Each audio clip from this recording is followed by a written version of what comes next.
You're listening to JTE Movie Thinks. Is that the title? Is that correct grammar? All right, we'll go with it.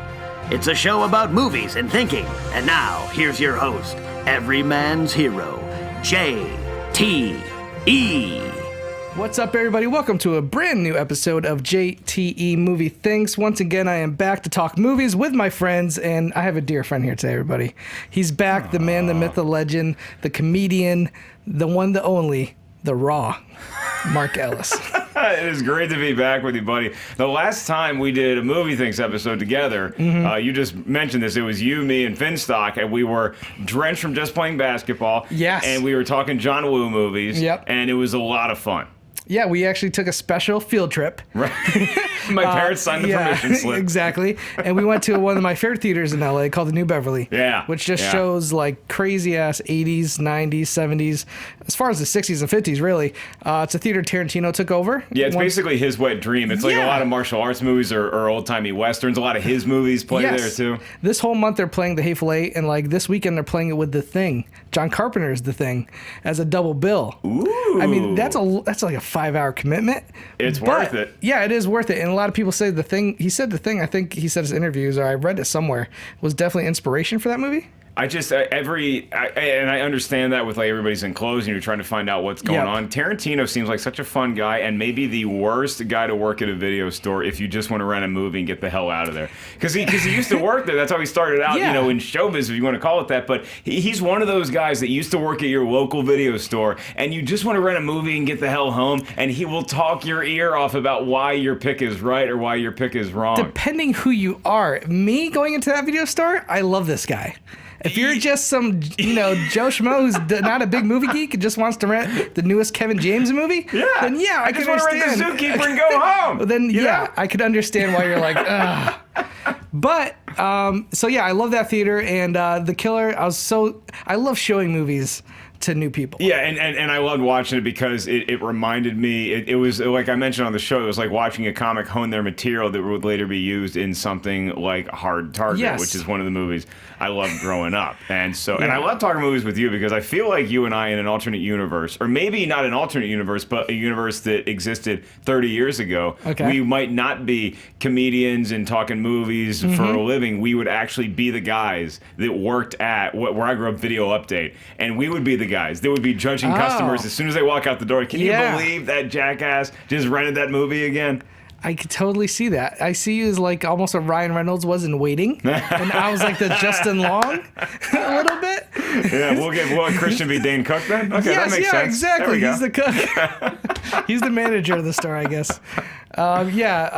So much good stuff. Man, let's just talk a little bit about Schmoes Know. We've been on a little bit of hiatus. Well, the live show has been. The last show, Phase 6. Yeah, and and I love reading the comments about when's Phase 6 coming, and I do because it means I get it all the time. The fans still care about it, you know? Of course. And I can tell everybody it's very, very soon in the works, and we've been saying that for a while, and sometimes things get frustrated when you get right down to the finish line, but in the meantime, it's not like we've gone away and we've been in Tahiti. Like, we've still been seeing movies and getting the reviews out to you guys. I've been on the road doing a lot of stand-up. Christian's been doing a lot of cool stuff for Fandango. He went to Sundance. So we've been staying busy and active in the movie community. It's weird because we're all doing so many different things. Like me and Ken over here doing stuff at Screen Junkies. You got Riley doing stuff for Geek Nation. You guys are so busy with Collider and Jedi Council. Bakuga's doing Collider after shows now. I feel like it's like, I'm trying to think of a reference of a great group that split up, had great individual stuff, and then they're coming back together for a great, not reunion, but just like a great second. Well, it's something that might factor into our conversation later, is that it's kind of like we're the Eagles, where you just had all this success in the 70s, and then Glenn Frey goes off and has a nice solo career. Don Henley blows up all over the place, and then Joe Walsh is doing stuff. Timothy B. Schmidt's doing stuff. Don Felder's doing different things, and then it takes 10, 15 years to finally get the guys in a room together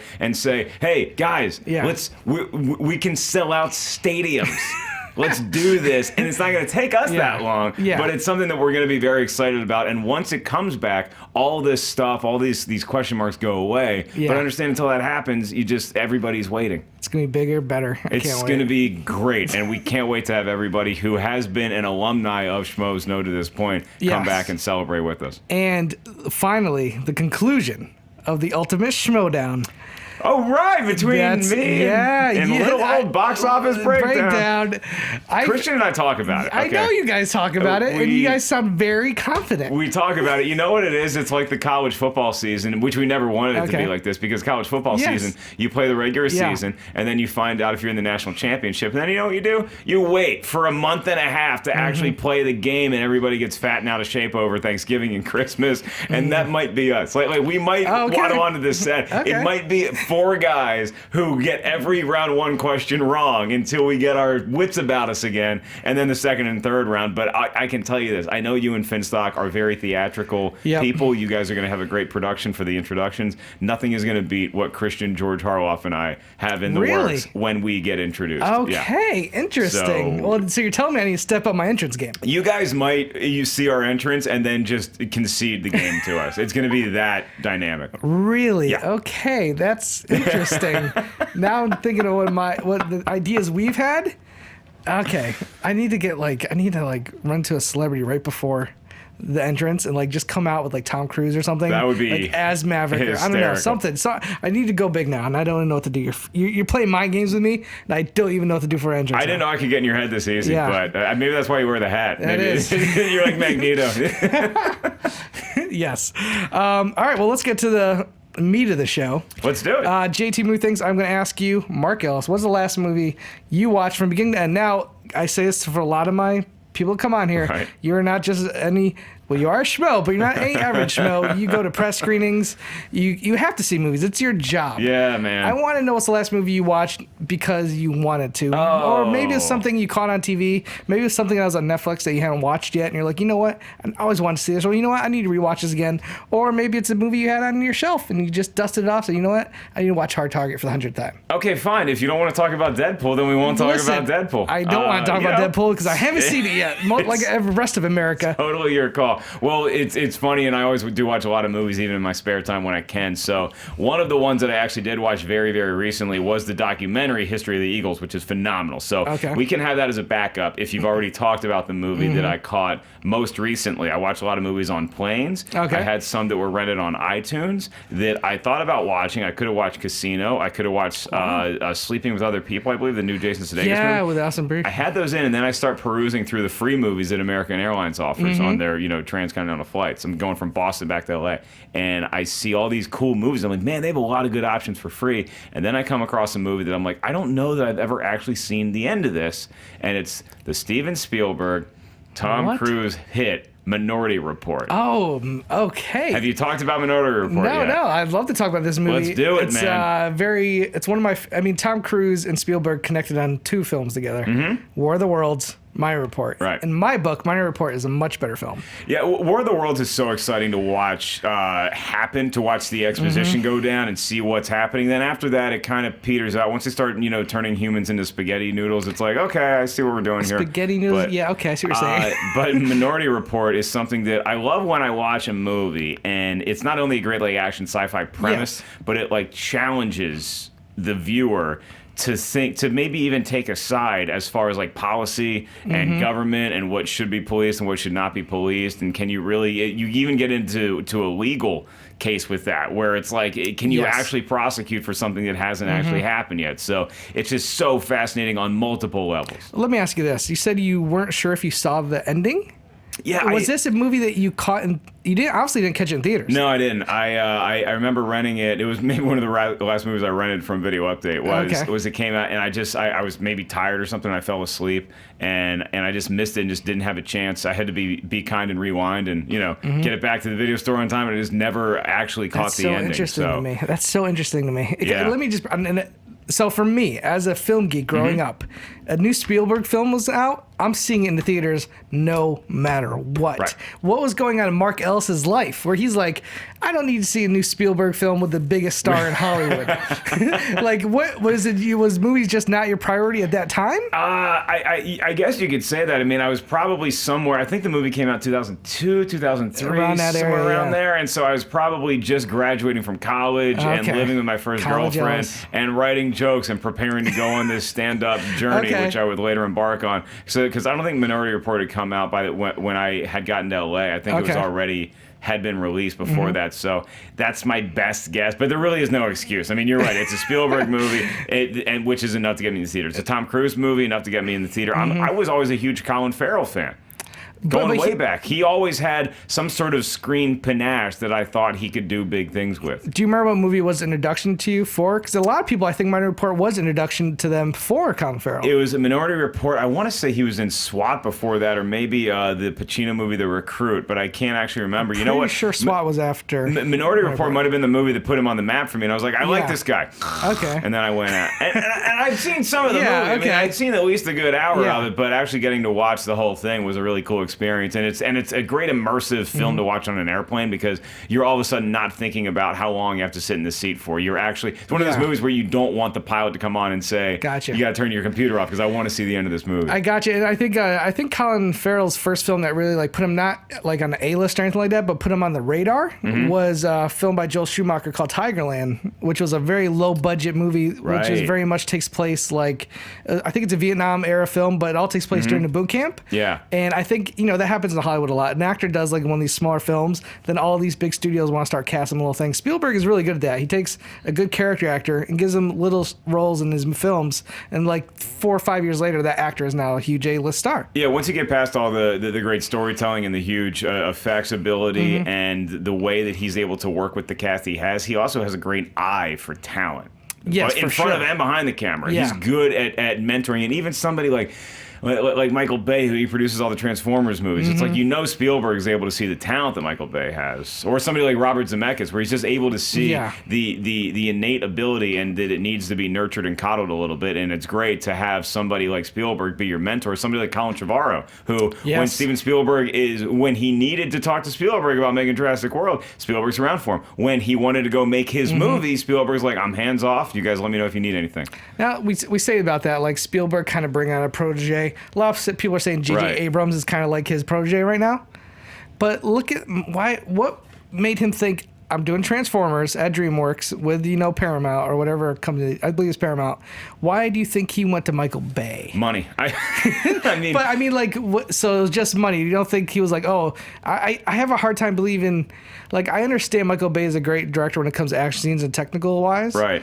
But what made you think, why would Spielberg just be I think this is the guy? Because he had already tackled big budget Hollywood projects. He had already done big action movies. Armageddon, The Rock, and those were fun movies. I mean, you can say it's not Oscar bait, but you're not trying to do that with Transformers either. True. If I go back and I watch The Rock and I watch Armageddon and I see Bad Boys and Bad Boys 2, I'm like, this is the guy I want doing Transformers. And a little bit of that is why we still to this day will get tricked into the theater. Yeah. Because we'll see a trailer and we'll see how cool it looks and because Michael Bay's great at putting stuff on screen. Even the fight scenes in Transformers piss me off. They maybe piss me off more than anything else in those movies, because you can't really tell what's going on. But going into it, it's just like a team that looks great on paper that just for whatever reason does not get it done. I understand that. For me, it's I understand the first movie. And for me, the first Transformers is still the best film. And I feel like that's the film where he had the most input in, the whole thing with the boy in his car. Apparently, that's what Spielberg really kind of told Bay to put into the movie. Sure. And unfortunately, I think because it was such a big hit, Spielberg just said, all right, Bay, it's yours now.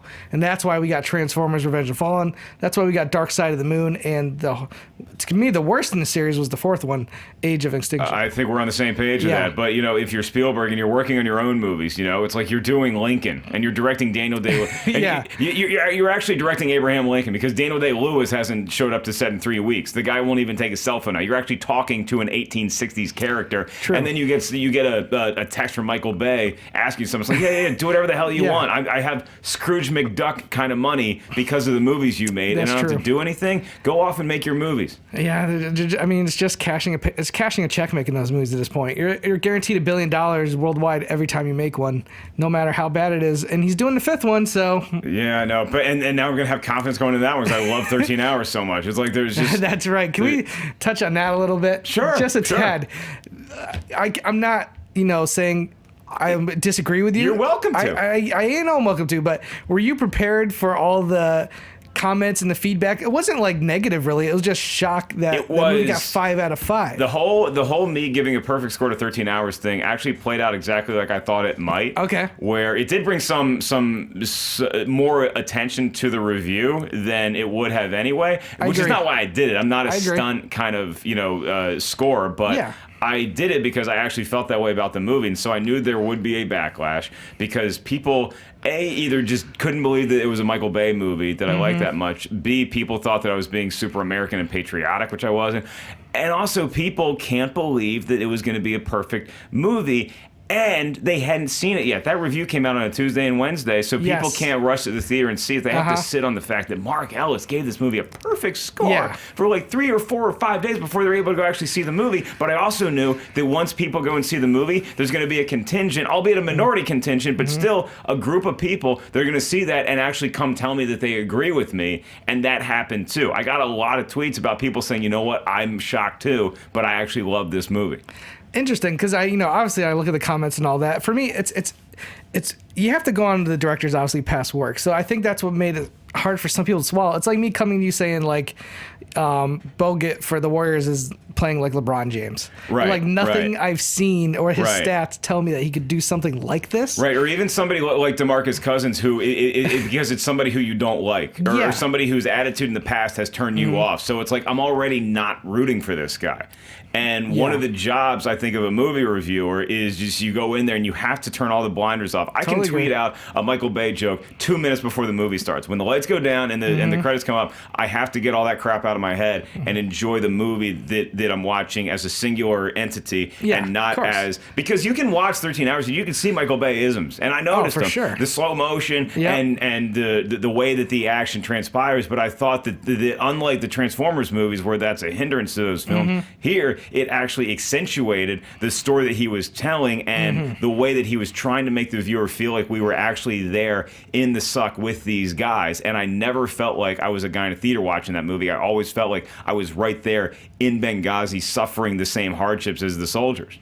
Yeah, it's very interesting because I saw the movie and I agree. I think it's his best film since, I would say, the original Transformers. I remember texting you afterwards and I said it's his best movie, including The Rock. And you were already upset at me. You were livid. I was just like, because here's the thing. I knew going in, like you said, you got to divorce yourself from the director and the subject matter. Right. The Rock is a fun action film. It's a great action So movie. in my head, I said, well, if he's not trying to do anything like that, obviously he's going for a much more serious tone. So I could understand when you said it to me, okay, I could understand that because it's such a different type of movie. So I went in with the mindset, like, I'm not expecting this to be better than The Rock because I think this is such a different movie from The Rock. Right, and the break I gave it was that it's also based on a true story, which doesn't mean that I'm going to be, oh, well, this is about America, so I got to love it. It's because it's a true story, and so some of the times when they're waiting for the sun to come up and they're just kind of sitting there chilling, and a lot of people would say, man, you can cut a lot of this stuff out. I don't want you to cut it out because it's making me feel like I'm there with these guys, not just when it's exciting,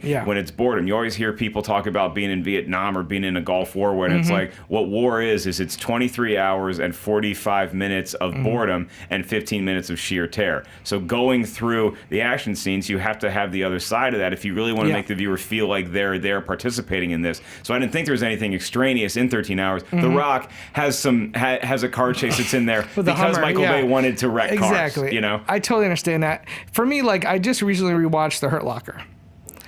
Best Picture winner. Yeah. Really good movie. I enjoy Joe Dark 30 a little bit more than that film. Which was also Bigelow, right? Also Bigelow, Catherine Bigelow. Right. And for me, it's like when I watched that Michael Bay film, like you said, you felt like you were there with them. Right. For me, there was such a Hollywood sheen over the style of the movie that it was hard for me to feel like I was actually there. I always felt like I was watching somebody doing their version of it in a movie. Okay, yeah, and I can understand that, and that's what I didn't feel like the movie was, but I understand. Yeah. I've seen those movies that you're talking about, and I've had that feeling, and it's like I can't quite get into it, but I think that a lot of people, and you know how picky of an eater I am, right? Yeah. So if I'm eating something that looks like pizza, and I'm enjoying the hell out of it, then you tell me, oh, that's actually made out of mayonnaise and moldy bread. I'm like, what? Oh, gross. But I didn't know that going in, so I loved it. If you told people that Catherine Bigelow was the director of 13 Hours, I think people would have had a much higher opinion of that movie going in and maybe exiting. I don't know if I could agree with that. It'd be because that movie screams to me, even though doesn't have the Michael Bay comedy and some of the things that he's known for. Because it's actually funny at times. It is. The comedy actually works in this movie. I guess so. I thought it was okay, personally. Oh, really? Okay. But when I'm watching it, I just always feel like I'm seeing a Hollywood product of this event. And for me, I think it's more of a personal thing. I want my war films to be a little more gritty, realistic, and just shot that way. Watching The Hurt Locker really kind of put my feelings at rest with it. Yeah. But then I think about Black Hawk Down, which Ridley Scott did such a good job shooting that film very beautifully, but yet it still felt real. And it didn't really feel that way for me for 13 Hours, but I think that's just me personally. Yeah, and also, I compare it more closely to something like Lone Survivor, where you have a lot of the close combat scenes in there, and it's the same situation with those directors, because Peter Berg is a guy, I think he gets a lot more respect in Hollywood than Michael Bay does, or amongst critic circles anyway. Yeah. But Peter Berg went and did a big budget Transformers-y kind of movie, Battleship, and it was a train wreck. It was on par with the Transformers 3 or something. And then he goes back to what he believes in, more realistically, and what he's passionate about, and he makes a great film like Lone Survivor. I think Michael Bay did the same thing, so I give the guy credit for being able to pull that off. Now, do I think Transformers 5 is going to suck?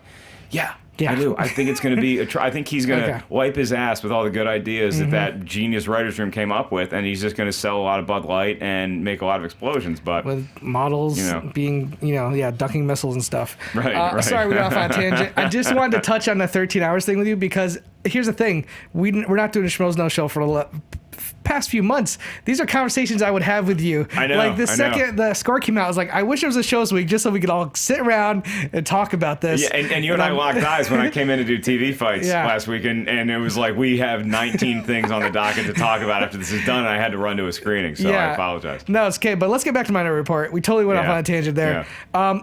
I think this is one of Spielberg's best films after the year 2000. That's a great way to put it, because if you do a top 5 Spielberg movies, there's no way Minority Report's getting in there. No. It's no shame, because look at what you're going against: Jaws and Jurassic Park and Schindler's List and all these all-time great movies. Yeah. So Minority Report, I love the way it seems like it's got some sort of weird futuristic filter, almost like a Matrixy filter over the camera. Yeah, it does have that it's like an Instagram filter. Yeah, yeah, it does kind of have that, which I love, and I love the technology in the film. It's one of the best I think representations of what the future could be. Yeah. Because everything kind of made sense, like the way his TV was, the way he was even doing drugs in the movie was futuristic. The way when you're walking through a door, like a store, it reads your retinal and then it gives you ads that go right to you, because they're probably searching your Facebook, your Twitter. They know exactly what to go for. And it's all very smart, futuristic type things that I can't think of any movie really pulling it off like that since, really. Well, maybe since there have, but before that. And I love the way that, because it's Spielberg who's given you that vision of the future, and I like the way that it took, even another movie that I really enjoy that maybe doesn't have as well developed a picture of the future is Time Cop. Because, in Time Cop, they're still driving on surface roads, but they have these cars that drive themselves. They're really bulky looking. That technology, by the way, is right around the corner. Yeah, it's cars Google that are actually going to drive themselves. Cars park themselves already. It's horrifying and kind of cool at the same time. But by the time Minority Report comes around, you're just used to getting in your car and it's shuttling you wherever you need to go. But Tom Cruise is one of these guys that has some old school skill about him for whatever reason. However, it was developed to where he can get in a sports car and actually drive that thing around too. And that's one of the things that confuses some special agents, because they're flying around with their new technology, and Tom Cruise knows how to get back down to basics if he needs it. So he's kind of like a guy that you want, like a Wolverine in Red Dawn, where he can get you can throw the guy in the woods. Yeah. Even in the future, you can put him in the woods, and he knows how to adapt and survive. So I mean, he is Tom Cruise. He's the ultimate action hero, and this is one of these movies that showcases why he has become one of the great heroes of all time. Listen, Tom Cruise is known for being one of the best runners in Hollywood. Dude, yeah, and So anytime you put in a movie where he's on the run, like a la Fugitive, yeah, it's perfect. I'm watching. I'm thinking like what his 40 time is because when you watch football now and they do the sports science, they're like Cam Newton ran 19 miles an hour into the end zone, and like Tom Cruise, I'm like he's at least 15. I mean, that one of the best running scenes, I think, and it's funny because I think if it was any other star, they wouldn't have done this. But in Mission Impossible 3, J.J. Abrams literally did a shot. It's just one long take of him running like full sprint while on the phone in Shanghai or something, somewhere in China. Yeah, and he looks fat, and then Colin Farrell chases after him. Yeah. And I think that's one of the things that Tom Cruise, he always talks about, how he never wants to cheat the audience. So even though he didn't get to do the stunts of the level that he would do in like Mission Impossible 2, like dangling off a cliff, or in 4 where he's at the top of the building or hanging on a plane, he still wants to get burned calories when he's making a movie. You do get that in my report. One of my favorite scenes is when he's in that car and he's like, the law enforcement is like, boop, boop, boop, lock him down, bring him to the police station, and he's jumping, and these cars go horizontal, like off the side of a building, and he's literally jumping from like car to car. Yeah. And so it felt like a Mission Impossible type scene, even though it's all CGI. Right. And even more so than the effects in this movie, which actually hold up pretty well. Oh, really well. It's the way that he's having conversations with, first of all, with his team, and the way that he interacts, and the way that him and Max von Sydow, who I forgot was in the movie, going back and forth. Yep. It's so good to see two screen, like you could say Tom Cruise is a legend too, and just watching them go back and forth, it's phenomenal to watch. And what I didn't remember about the movie that I don't know, putting off is the wrong word, but it's the sense of humor the movie has is quirky. And it doesn't... It's a little dark. It's more pertinent in the film than I remember it being. Okay. And sometimes it gets a little too zany for me. Are you talking about the refrigerator scene? The refrigerator scene is one of them. That is like a really... I thought it was funny and it was dark. That whole scene where he's getting his eye taken out. Yeah. They're getting replaced and all that. That whole thing had like, you got this crazy Russian scientist. Right. He's in this like really beat down, kind of like destroyed... some sort of abandoned hotel or department store. I think it was the same place where Jack Nicholson's Joker got his makeup. There you go, yeah. And like I could see there's definitely some dark comedy in this film, but that also leads right into one of my favorite scenes is where they let out the little techno spiders. And they're going from room to room and just like scanning people's eyes. I love the techno spiders. The only thing that bugged me about the techno spiders is I'm watching that and I'm thinking that's where Spielberg told George Lucas, hey, we can do spiders in Indiana Jones 4.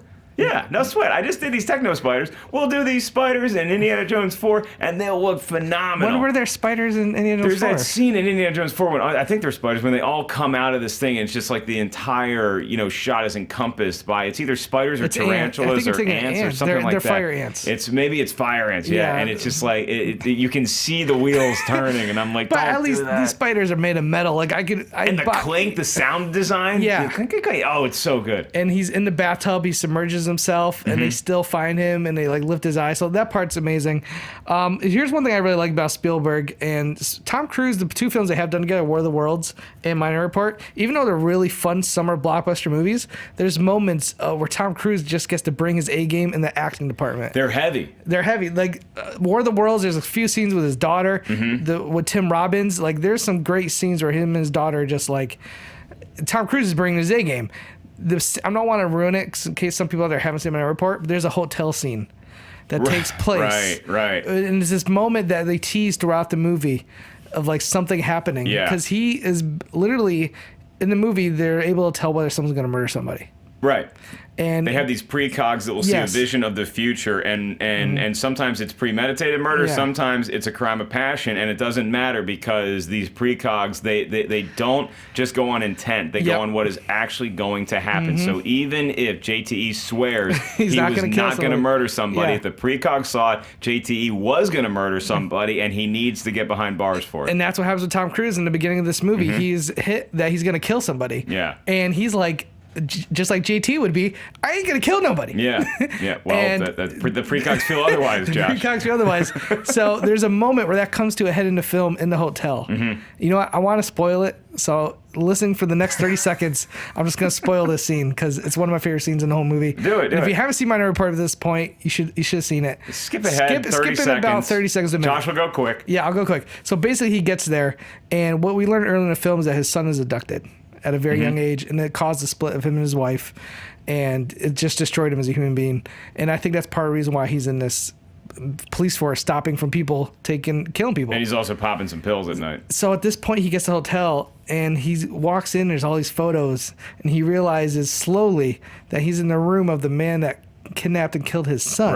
Right. And it's this great moment where the guy comes in, and Tom Cruise is just overbrought with emotion. And my favorite line in the movie he goes, "They're right. I am going to kill you." Yeah. And it's his delivery on that line is so emotional because you can see the rage underneath. I was like, "Damn, Tom Cruise is brilliant in this movie." It's a great and it's something. Okay, you if you're tuning back in, you can listen. But it's something that I feel like a less capable filmmaker would have telegraphed where we're going with this movie. Oh, yeah, okay. And kind of shown you the through line, and it doesn't happen. And I'm not the best at watching. Like, I can watch a horror movie, I have no idea who the killer is. But watching this movie, I never once was like, I see what we're trying to do here. I was always on the edge of my seat. Like, I want to know what's going on. I want to know who this guy that we're going after is. I want to know why Tom Cruise is either going to kill somebody or why he was framed for killing somebody. Because I assumed the whole time he was framed. Yeah, and you don't just really find out until later. It's just scummy, because Colin Farrell's character's like that, and he's just this corporate bigwig who comes in and wants to flex his muscle, and so there's so many components and moving parts that it's just so well done, and it's not setting the world up that impressed me the most. It's the way that Spielberg was able to tie it together, and you just don't get that in a lot of filmmakers. That's where like a Michael Bay would need to sit down in class and take notes. And he did I would say a similar film in The Island that takes place in the future. Right. Very sci-fi. Right. Felt very similar to my report in some ways. I think that, and I don't hate The Island. I think The Island's a decent film. Yeah. But you could see how someone like Michael Bay approaches it. And Michael Bay approaches it. Right. And even something like Time Cop, where, I like the way Peter Hyams put that movie together. Yes. But that movie just never got as ambitious because I don't think, for one, it didn't have the budget. Right. But the notion of the premonition of a crime versus time travel, because time travel can be boiled down to such a simplistic, I need to go back in time to change events, whereas trying to change events that happen in the future, there's all these like moralistic questions as to why would I do that? Like, why would what about my mentality is going to change in the next 48 hours? It's going to it's going to drive me to such a state where I would want to murder somebody, or am I being set up? Like, it's just so many more questions that only a guy on the level of Spielberg can handle. It's really interesting because when you look at like all the classic time travel movies, they say you can't go back and change things because of the butterfly effect. Right. I mean, on paper, I should go back and kill Hitler before he's a kid. But I would like to watch that. Like, I'd like to watch you go back in time and be planted right at the brink of East Germany, and just have you go. Like, we'll give you. I'll give you one gun. I'm gonna give you like a knife and some camo against baby Hitler. Go, yeah. Against baby Hitler. No. We can't go that far back. Why not? I might be able to pull 1920. Okay. So teenage Hitler. You're gonna have to act like a jaded art student. Oh man, in Germany? That's gonna be tough. But my thing is, like, if you go, even though you want to go back and change some horrible things, who knows what the effect and cause of that is? Right. So by stopping a murder in the future, how do you know you're not changing things in the you're changing? They were supposed to go down that way, Yeah, maybe it's supposed to happen that way, and they don't really touch too much on that in this movie. Because they really aren't able to, because the precogs, the way that they're set up is they can't see the entire future. Yeah. They just see when murder happened, and so it's they briefly talk about other crimes, and I like the way they explain that away, where it's like, well, you can't really stop rape because most of the time rape isn't premeditated or whatever, but they might be able to stop it, but you just can't do it on a case-by-case basis the same way a murder can go down, and we're going to know about it ahead of time. But the prosecution behind that, the fact that they're testing it in Washington D.C., which is the capital of all litigations and politics and stuff like that, it's such an engrossing movie. And again, that's why I'm so happy I picked it on the airplane, because I totally forgot I was on a plane. Let me ask you this: a lot of people I do talk to about the movie Minority Report, and if you look at a lot of people who discuss this movie in the past, there's been a lot of issues with the ending of the movie. Some people felt a little unsatisfied by the ending. Without spoiling it, were you satisfied with the ending? Totally. You're totally satisfied with it. I was totally, yeah. And I think a little bit of it was just as a viewer, just the shock and surprise and the appreciation I had for how it told the story up to that point where I just didn't see what was coming until it was too late. I felt like Rocky and Rocky 2 when he's got that bum eye and Mick just keeps slapping him and Rocky's got no idea what's coming. That's how I felt watching the movie. So the fact that the movie wanted to go in that direction, I was okay with. Okay, interesting. How about you? Were you? I'm a little mixed on it. I feel like the movie has so many great build-up scenes that kind of really deliver.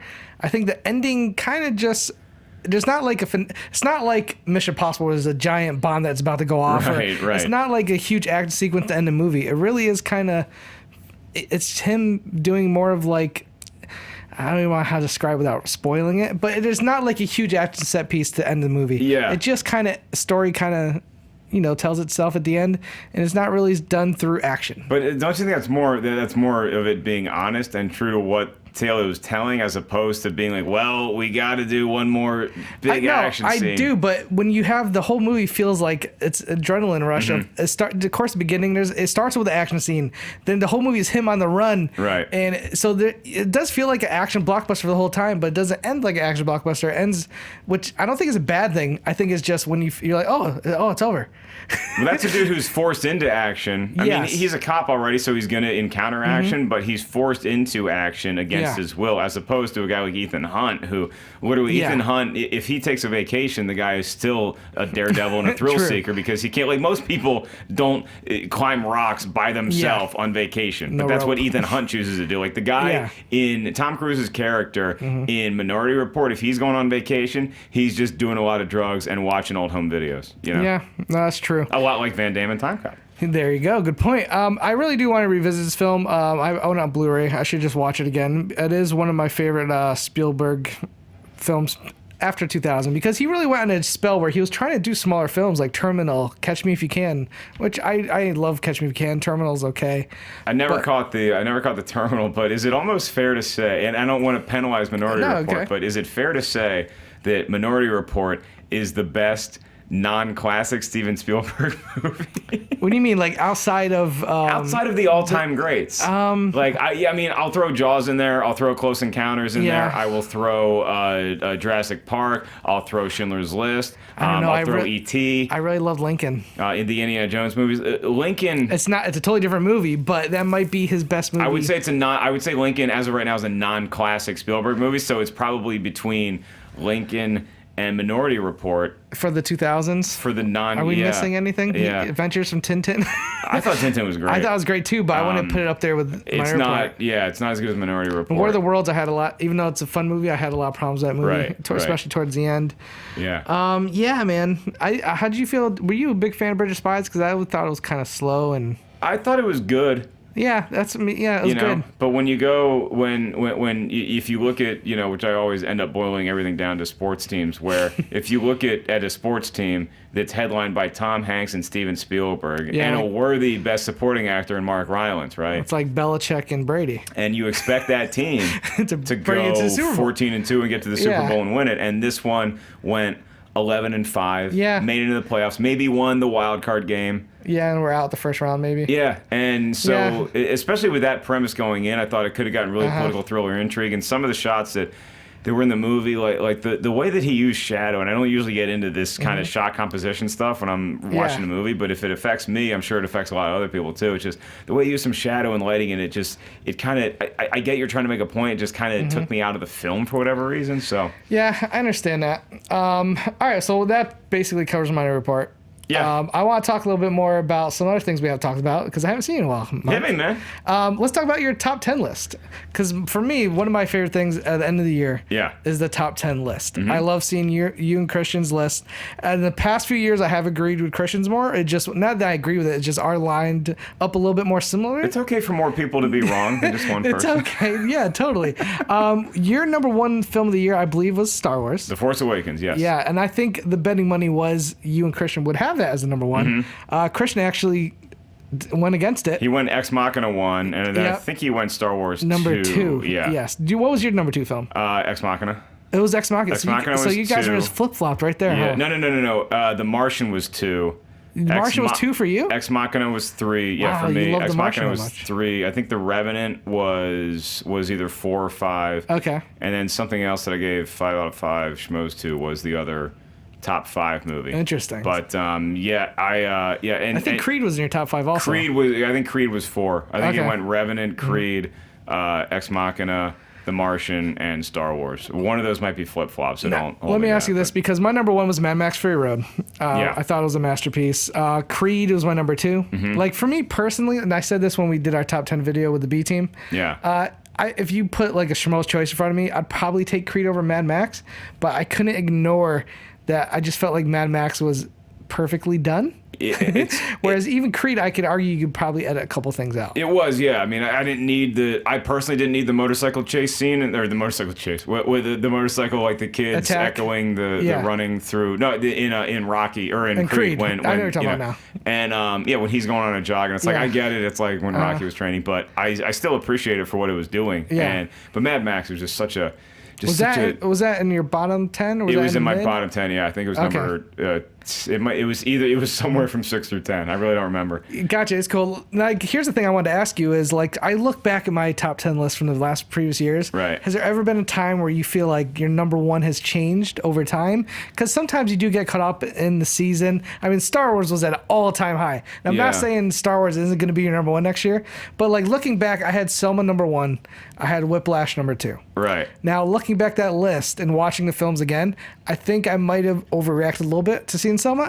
I think, if anything, I would have made Selma my number 2 and Whiplash my number 1. Yeah. But I still love both movies. Is there anything like that in maybe the past few years where you're just like, oh man, maybe now looking back, I would put this over the other film? I don't think it's going to happen with Star Wars. Okay. I don't think it's going to happen because, I mean, I really studied that movie 5 times in a theater, and I love Star Wars so much. I got so much hate because I had problems with that movie. Yeah.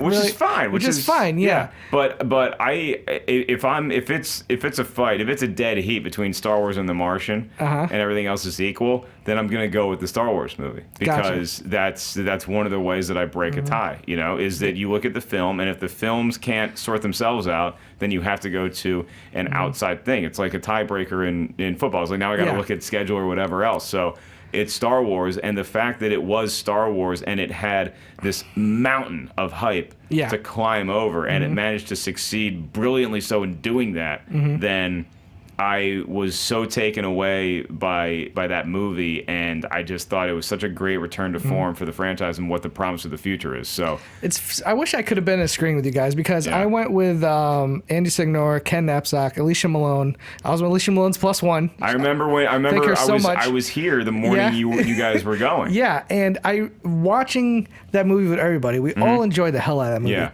But the buzz walking out of the theater, everyone was like, it was good. Yeah. No one was going out high-fiving thinking that was like the best movie of the year. No one was walking out like, listen, you were very different circumstances than when I saw it. You went to the premiere of Star Wars, probably one of the best days of your life. It was one of the best evenings of my entire life and career. I but totally get that. But after seeing the movie at the premiere, I had the same feeling you guys did. I was like, here was my take initially, was that I loved watching it, and I liked the movie a lot. And then the movie started to grow on me over time. Okay. And so the criticism you can make about my list is that I allowed the movie to get its claws into me because I got so deep into it and digested it and kept going back and see it again. If I saw Creed 5 times, maybe I'd like it. But if you're going to put a movie under a microscope 5 times in a theater, there's also the chance that you see more of the flaws than you see something else. Like, I don't know if I saw Mad Max 5 times, if I walk away more impressed every time I saw it, or I'd be like, yeah, you didn't really need that, or that didn't look right, or that's a useless line of dialogue, or there's just no story here. But with Star Wars, every time I saw it, I ended up liking and appreciating what they did more. So that's why. I mean, if you were going to look at my number 1 movies over the years that I did last year was Schmoes, Dawn of the Apes, I believe, right? Yeah, and I don't think there's anything that's going to knock an Apes movie out. Gotcha. I don't think there's anything that's going to knock.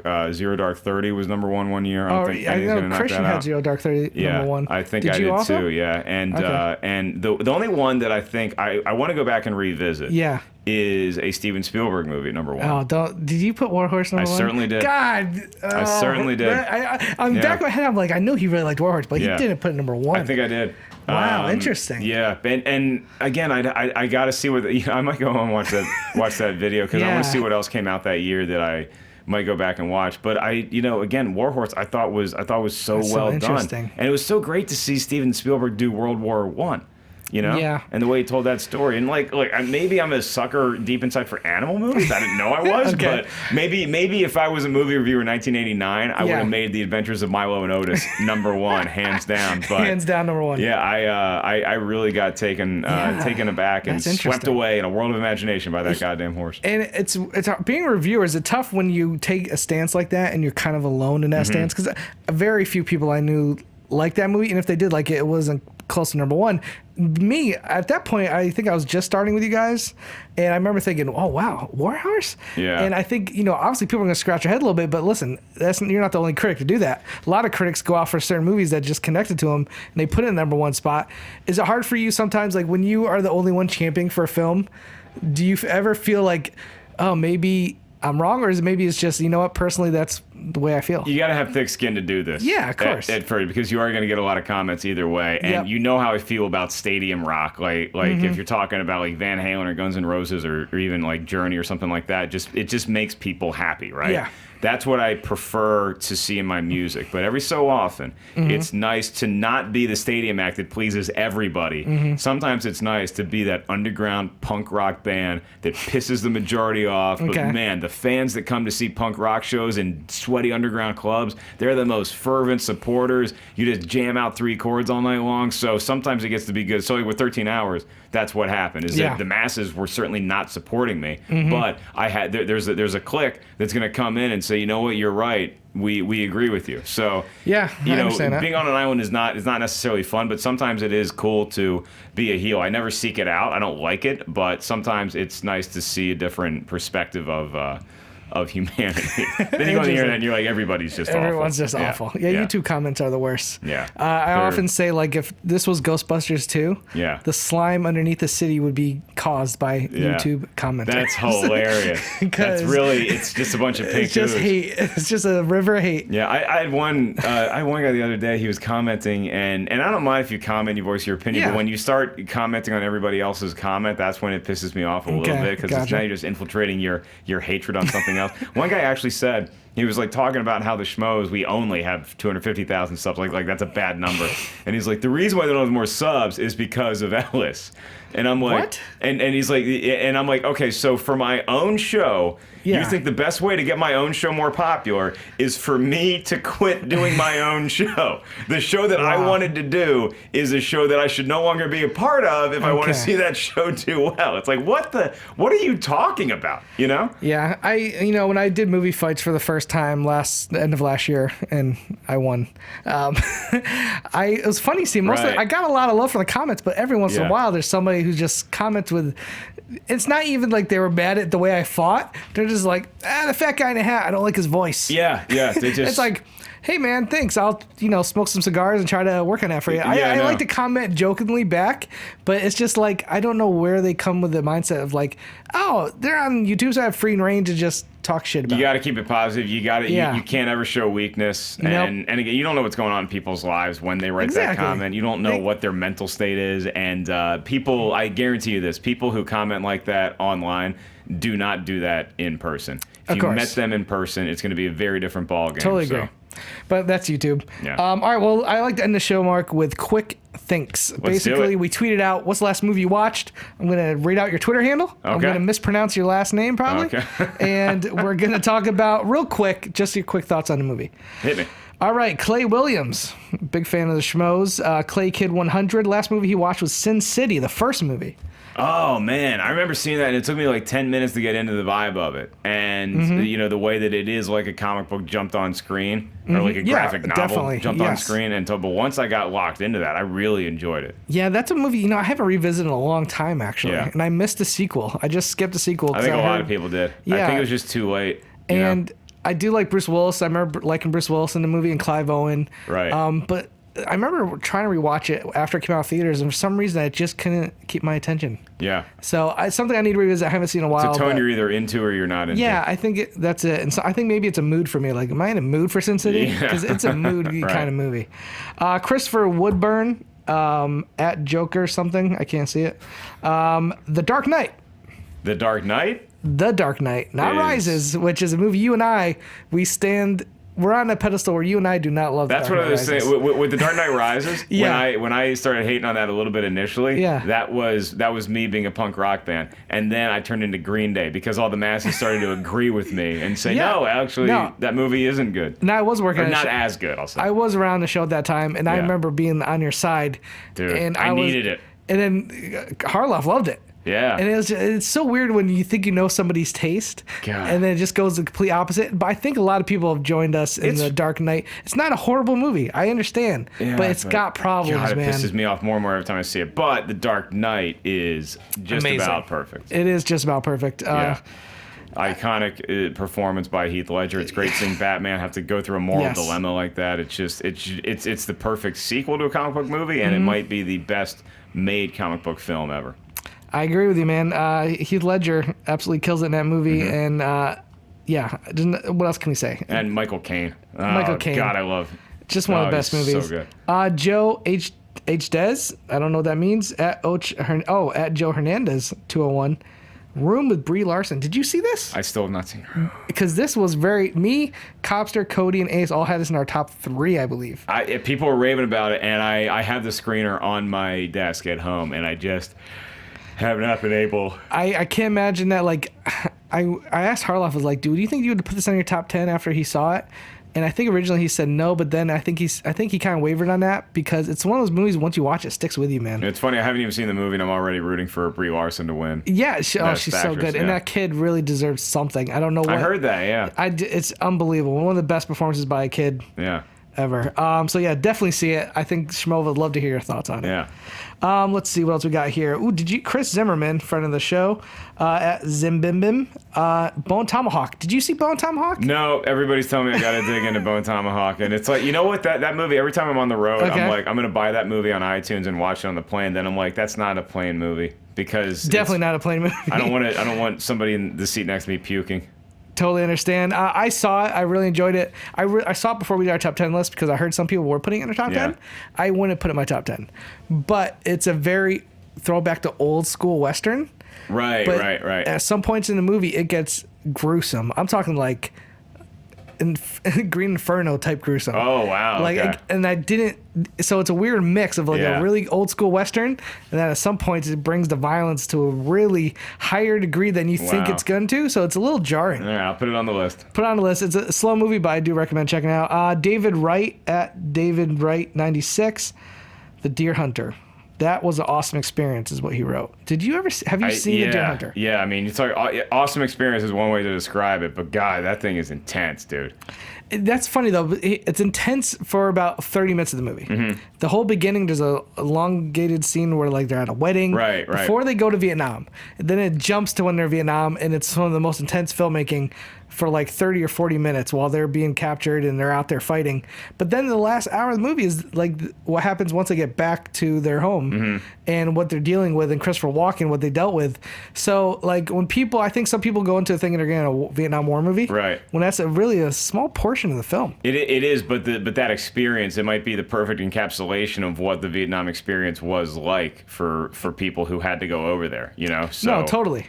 So yeah, and Walken. It's a rough movie. It's amazing to see Christopher Walken be like so young, as it was made, you know, in the late 70s, but also still be singularly Christopher Walken, you know? Totally. Yeah. And I mean, the Russian roulette scene is probably one of the most famous scenes in cinema. If you guys haven't seen it, just be prepared for a very slow-paced film for the first hour, maybe even the last hour, but that middle, it's amazing. Yeah. It's a great character study. Great cast, like you said, De Niro. Meryl Streep, I think this is the first time she was nominated for an Oscar. One more that we're going to call it a day. Spencer Howell at Mercedes Spence. Interstellar. I'm trying to remember what your take was on Interstellar, because it was a movie that divided a lot of people. It was a polarizing movie. Actually, I remember seeing it with some of the Screen Junkies. I think Andy was there. Mundy was definitely there. Hal was there. Oh, they really? were not as Okay. impressed. I think Spencer was there. The whole Screen Junkie crew does not like that. They were not impressed. Mundy was visibly shaken after it. But was he really? I liked it. I didn't love it like I thought I might. You know, again, you go in Christopher Nolan, it's outer space. We're traveling through some sort of dimension or wormhole or whatever. It had the promise of being phenomenal. And I don't get too much into hype again once I'm actually there watching the movie. I just felt like it lost its legs a little bit at the end. And I liked what it was. I liked the ambition. I think that sometimes I get impressed more by what the filmmaker wanted to do than by what they actually were able to pull off. That's what I was going to say. Like, I've never, I admire the movie almost more than I like it. Yeah. I'm watching, I'm like, I admire so much what you're doing, but I think the most important thing when telling a movie is the story. Yeah. And the stories felt kind of short for me. No pun intended. It aimed for the stars. It did. It literally did. Yeah. It's like it was going so big and so bold. It forgot to build a foundation as much of what I think it could have used. But again, and I even like the way the movie resolves itself. I thought that was cool. I like the very ending of the movie. I like seeing that. Okay. And it got a little. I think it got a little lost in the shuffle sometimes. Yeah. And I'm not saying that's because it didn't have a very solid foundation. Because I liked a lot of what that movie did. It just wasn't. It wasn't the greatness that I thought it could have been. It had a lot of ingredients. Not all the ingredients worked. And it's tough to follow a movie like Gravity. Which came out the year before, and everybody's like, "Oh, that's this year's Gravity." And it's like, no, they're totally two different movies. Totally different movies. It's hard. I think it was hard for a lot of people to get that out of. Yeah. Visually, it's hard to get people to get Gravity out of their head. Again, there's almost, on a technical level, I really admire the film for what it tried to do, and I love this. I think the score worked, even though a lot of people complained it was too loud. There's certain sequences I would just cut out of the movie and show it to somebody on a big screen, and be like, it'll blow your mind. Yeah. But it just didn't come together overall as like a story for me. Would Anne Hathaway steering a ship around for a booty call be one of those scenes you put, or maybe that's one of those ones? That's one of the ones, yeah. People are like, no, it's about love. It's about true. And shut up. That whole speech. Risked the entire planet to go get ass. I know.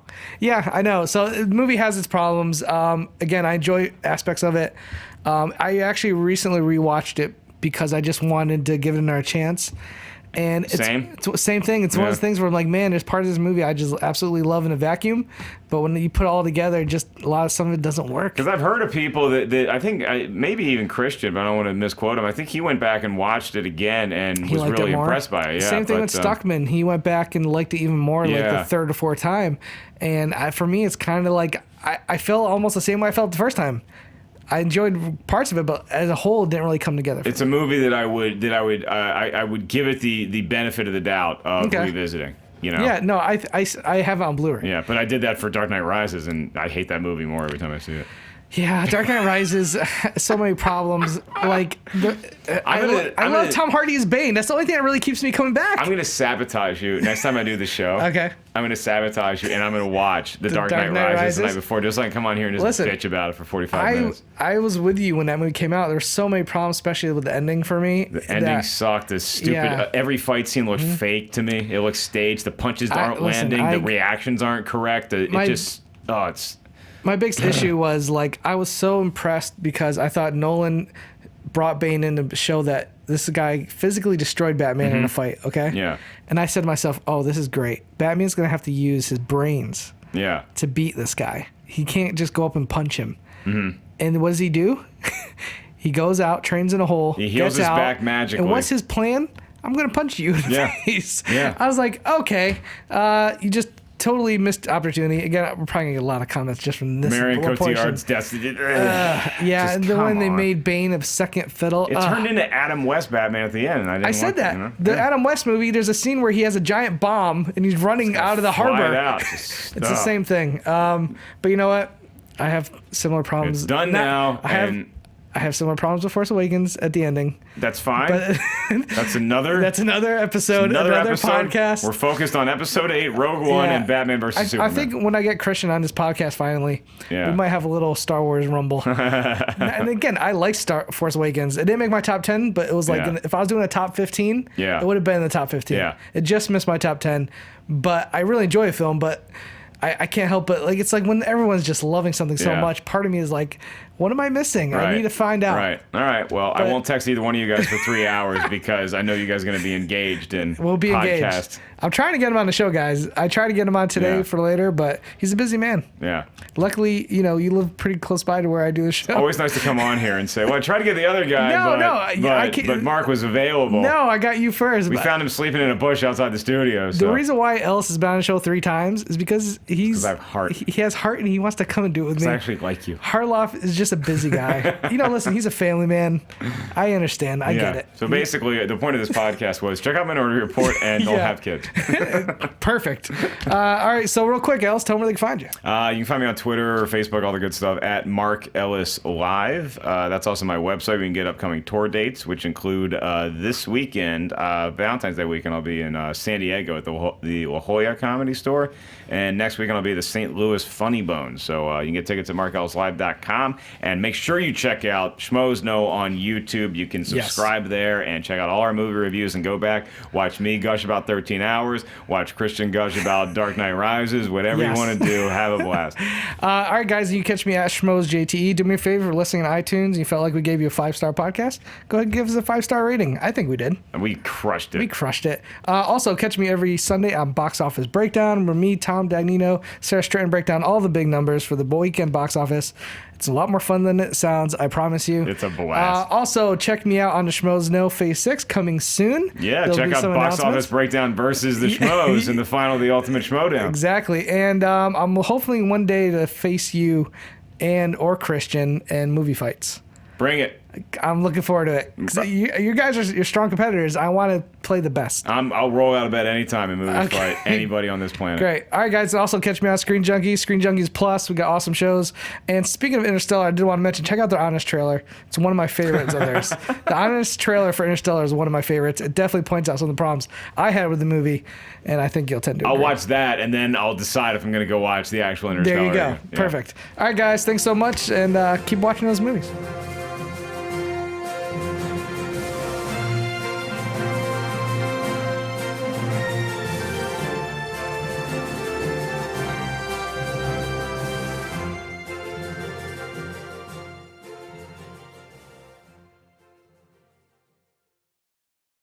Hey, what's up? I'm not asking. I'm telling you. See, I'm rolling up my sleeves. There's this link right there. You're going to watch the behind-the-scenes videos. When you're done with that, you're going to laugh your ass off some of these B-Team videos. And don't forget the other podcast stuff, because that's stuff we do personally. All right? Watch that shit.